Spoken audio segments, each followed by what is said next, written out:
Hey, this is my final video, and my topic is engineering solutions to reduce aircraft pollution and protect public health. So here we go. Here's a look at my table of content. So I'm going to go over introduction and topic selection, systems thinking approach, ecosystem characteristics, and then sustainability strategies, which includes the conclusion, and then my works cited. So, my thesis, while aviation is necessary for global transportation, the emissions obviously created from these aircraft cause significant health and environmental risk. So, however, emerging engineering solutions such as um, altering flight operations to reduce population exposure to pollutants, deploying fixed wing unmanned systems for improving pollution monitoring, and advancing sustainable aviation fuels like HEFA to lower engine emissions all demonstrate that the industry has the technology and the responsibility to transition towards a cleaner and more sustainable future. A little fun fact I included in my slide, the X-48B blended wing body. So this aircraft is a newer design from NASA and Boeing collaboration, and it's kind of what motivated me to do this presentation because they are kind of focusing on having this like low lift to drag ratio, better fuel, and they created this design which ultimately is a more sustainable aircraft for the environment. So I think that's very cool. Um, okay, the problem of aircraft pollution. So for my works cited, um, I mentioned Begeli, who talks about aircraft emissions linked to respiratory and cardiovascular harm. So that's a big problem. Another big problem is that even small routing changes reduce population exposure to population. That's not really a problem, but the problem is that they're not making these changes. So the same planes are going over and over again on the same areas, which cause a lot of damage to health and the environment, obviously. Um, Silberstein talks about how urban areas show high uneven pollution levels detected by commercial aircraft. So, looking out my window right here in Tempe, I see aircraft go by like right now, and it's just like Tempe constantly has this aircraft pollution that isn't going away from Sky Harbor. And then another thing is aircraft pollution. Aircraft produces CO2 and NOx, which I'll talk about later, and particulates, which are like little particles in the air, which contribute to climate and health risks. So, this growing air travel demands intensified need for sustainable intervention. Why sustainable approach is necessary? So, as I mentioned earlier, the fixed wing UAS provides 3D pollution mapping, which can reveal hotspots um, for mitigation. That's also Silverstein.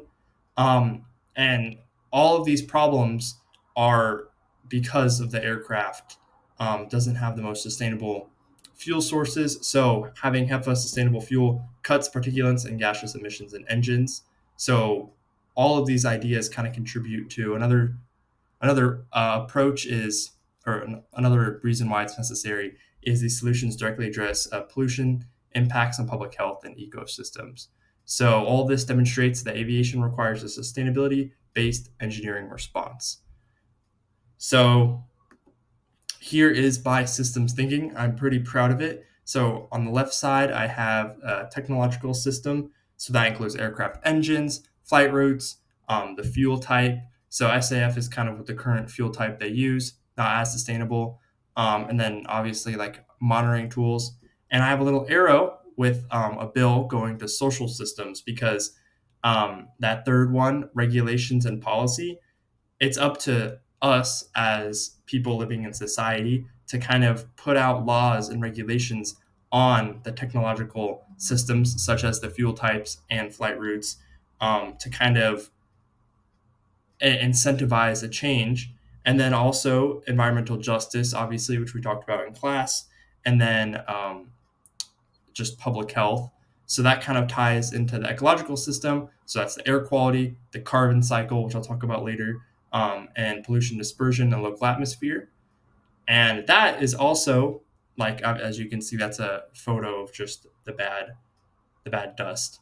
And then that is kind of connected, the carbon cycle is kind of connected again to the fuel types and the flight routes. So all of this is kind of connected in this big web where it's up to us to kind of solve the problem.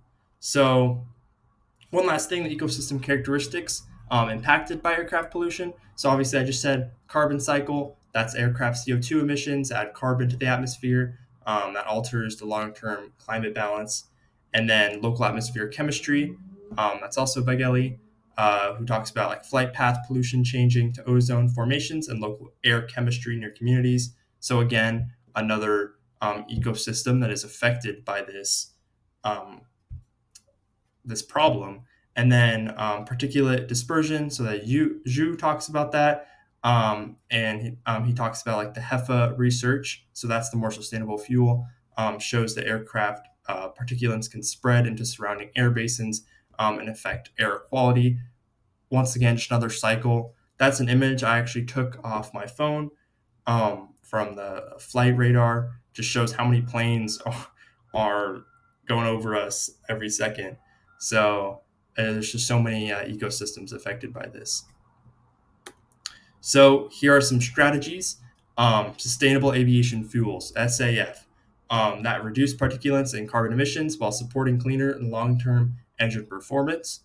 I mean, it's almost a win-win for the aircraft. The problem is it just costs a lot of money. Operational changes to flight paths, so that's rerouting.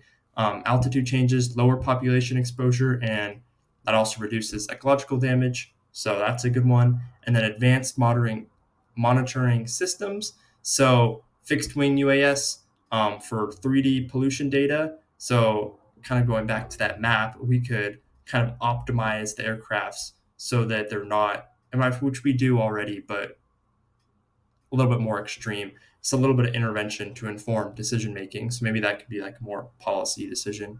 And then finally, policy and regulatory framework. So government standards and emissions based off incentives accelerate shift towards sustainable technologies.